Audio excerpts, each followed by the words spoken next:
Hey guys, Dan from Your Guitar Academy, and welcome to this video where we're going to talk about the major 7th arpeggio. And I'm going to be showing you two really cool shapes for the major 7th arpeggio. And then, which is so often the case when you learn arpeggios, we're going to talk about how you can actually move through chord changes using these arpeggios. Learning an arpeggio really gives you a chance to be specific to the chord that you're playing over. Okay, so we're going to really ground it in just the major pentatonic, so there's a really solid bass that you can always come back to, and then use our two shapes to go between the 1 and the 4 chord, which are notoriously major 7th major chords in a key, and how to navigate between them. Now, just before we do get properly started with the lesson, if you want to download the jam track and any of the tab as well, then head on over to the link in the description where you'll go to our website and you'll be able to download it all for free. Easy as that. Also, please like and subscribe the video if you are enjoying it, and do leave us a comment if you have any questions. I'm always there to answer every single question that comes through via our YouTube channel. So if you've got any questions about the major 7th arpeggio, then please leave them below and I'll definitely get back to you. Okay, so let's just get started by learning the two shapes that I'm going to show you for major 7th arpeggios. Okay, so the first shape that we're going to be looking at is our A major 7 shape. Okay, and I'm going to be doing it down here on the 5th fret of the E string. Okay, so we're going to kind of base it around this kind of chord, this major 7th chord here. Okay, and the shape looks like this. Do that slower.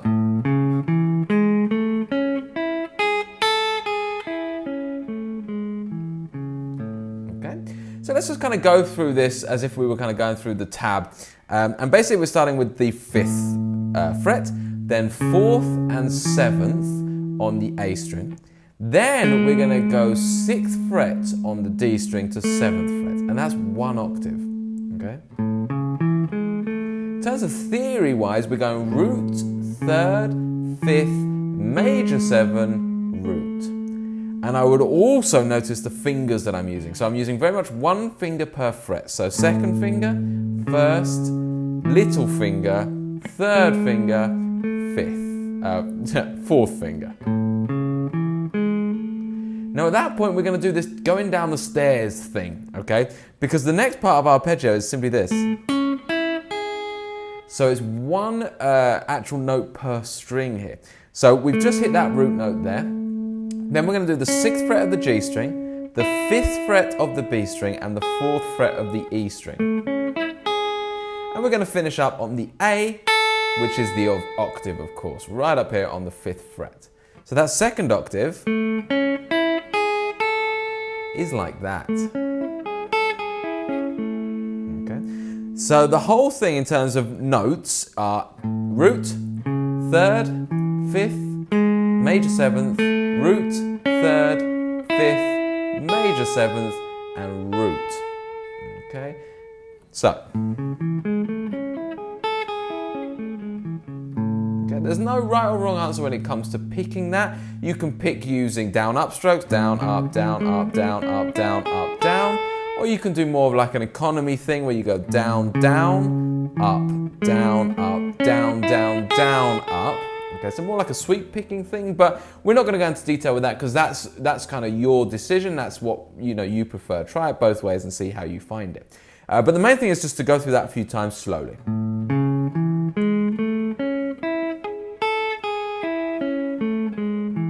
Okay, and that's in this instance, that's your A major 7. But of course, anywhere, anytime you're on a major 7th chord and your root note's on the E string, so for example a C sharp, major 7, you can just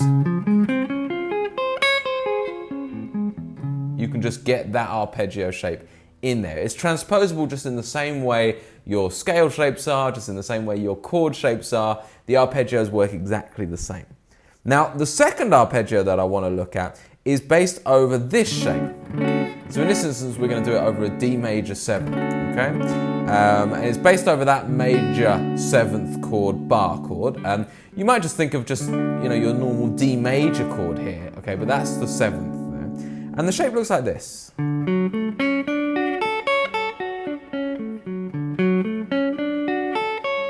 Let's do that a little bit slower.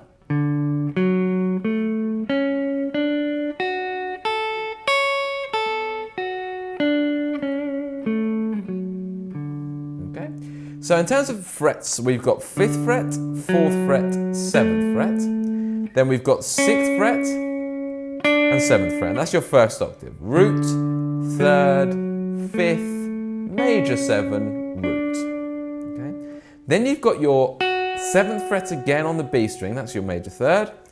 Then you've got the 5th fret on the E string, and you stretch over with your little finger to the 9th fret on the E string. Okay, and that's your 7th, 5th, 3rd, root. So altogether you get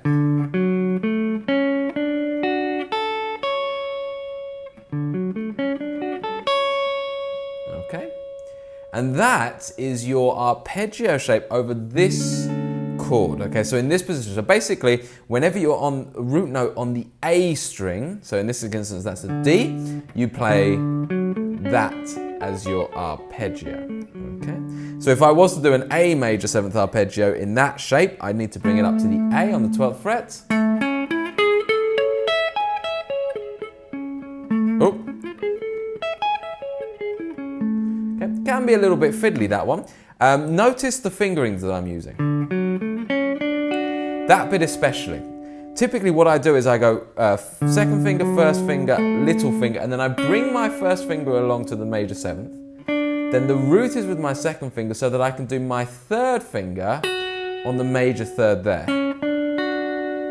You don't have to do that. You might just want to flatten that finger or something like that. But I just have found through practice that I prefer that. And then of course, back to my big stretch there. It's a little bit more fiddly the higher up you get, but I still found on kind of balance, that was the way that I found it easiest to play. So we've got two shapes to learn. We've got the shape from the E string and the shape from the A string. Remembering that you can transpose those and move them around in exactly the same way you can do scales or chords. Okay, so now we've got the arpeggio shapes, and these shapes can be applied to so much stuff, but we're going to start by learning how to do it over a 1-4 progression. And in the key of A major, the 1 chord is the A, or A major 7, and the 4 chord is the D, or D major 7. And I'm saying D major 7 and A major 7 because the 1 and the 4 chord can always be harmonized to major 7 as well as just the major triad. Okay, now what you heard me do at the beginning of the video when I was just improvising over those that backing track, which is available to download for free, of course, is taking my range of arpeggios. So I've shown you 2, but I was using a whole range of arpeggios that I've learned, but it's better to just really focus in this lesson on just the 2 that I've shown you. Putting them with the major pentatonic of the key and starting to try and change through chords. Okay, so we're going to do that right now, and I'm just going to kind of give you a little guide here that you can work with and go away and entertain a little bit and just improvise with and see how you get on. So basically, in the key of A major, the 1 chord and the 4 chord are the A major 7, okay, to the D major 7. Okay. So that backing track that you can download is essentially just 1, 2, 3, 4, 1, 2, 3, 4. It gives you quite a bit of time, 3, 4, to be on 1 chord. So kind of 4 bars and then change to the 4 chord. 1, 2, 3. Obviously there's lots of other kind of inversions of that going on, but basically it's 4 bars on each chord and then you go back and forth. Okay? So the kind of basic idea is that when you're on the A, when you're on the root chord, you use this arpeggio shape. Okay, and when you're on the 4 chord, you're going to use this arpeggio shape. But if you just end up kind of going like this, and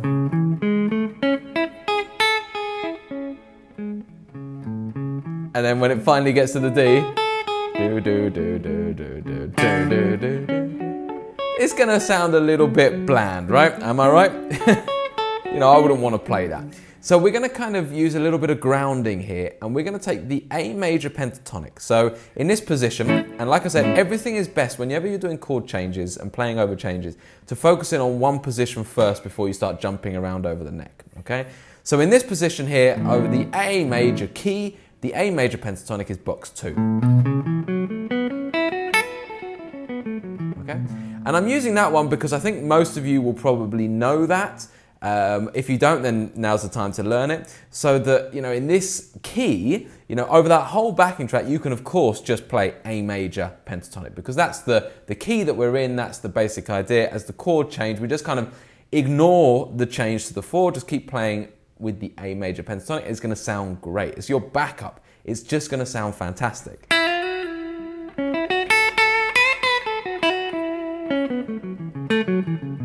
We know that that's going to sound great. So that's our backup, okay? So if you're just like thinking, oh, I'm not quite sure where I am now, just go straight back to that. But then, in terms of fluidity between the two shapes, I want to just bring in bits and bobs, okay? For example, and I'll kind of play through this as an example. First of all, I'm going to outline the arpeggio to show the world that I know where I am. So I'm just going to outline maybe just that first part of the arpeggio. Okay?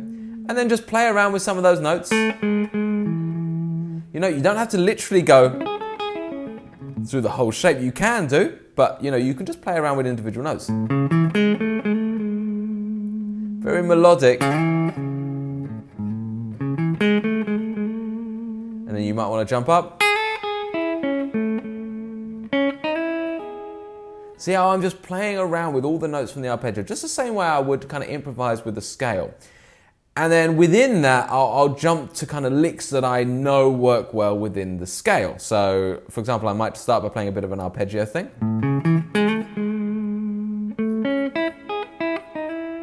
And then from there, I'm going to go... because I know that that's going to sound great, that pentatonic sound over the top. Now then when it moves, so I just play like that, and then when it moves to the 4 chord, don't go and jump straight back to the D. When you're improvising over the top of a backing track, you don't need to do that. This isn't like the Hendrix. You don't have to get to the root and then play a lick from there. This is very much kind of like properly trying to flow through the change rather than force that. So the change has happened for you. So let's just say, for example, I've just kind of played this lick here, where I've gone through that part of the arpeggio, and then I've done a little bit of the pentatonic, and I'm kind of here, or maybe here, let's say here. And then I want to move into the D major 7th arpeggio. That's the first thing I want to be thinking here, okay? So I need to be able to visualize that arpeggio. So in this instance, here is actually the closest note, and then that one over there. So what I'm going to do is I'm going to go from there, and I'm going to slide up, and then really distinguish the fact that I'm in D now by doing that. So just that little bit of the arpeggio. You don't need to go, do the whole thing. Just a little bit of it will make the difference. If you listen to this in context now, if I play the A,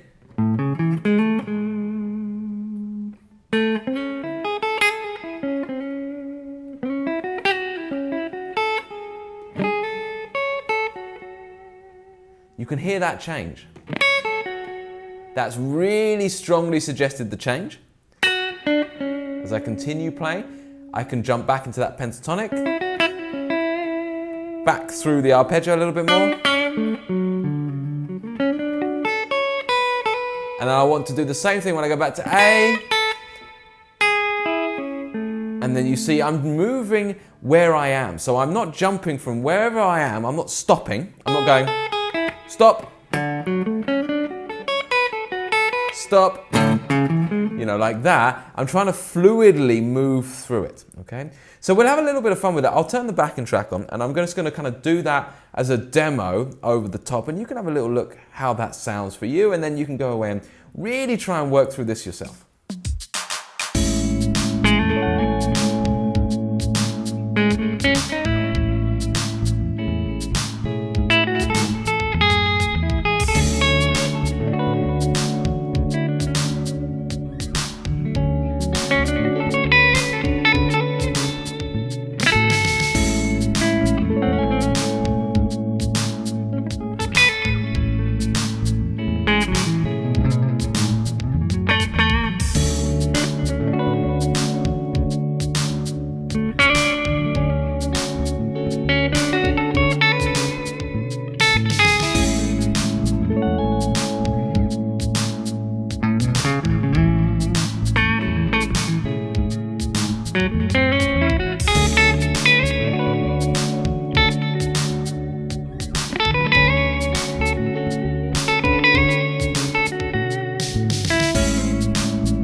So you can kind of see how, as those chords were changing, wherever I was within my improvising, I was trying to look at the shape that was underneath it for now that particular major seventh chord that I was looking at, and find those notes, okay, to really distinguish the fact that I know the change, but I don't need to drop down to start the arpeggio from scratch, if you see what I mean.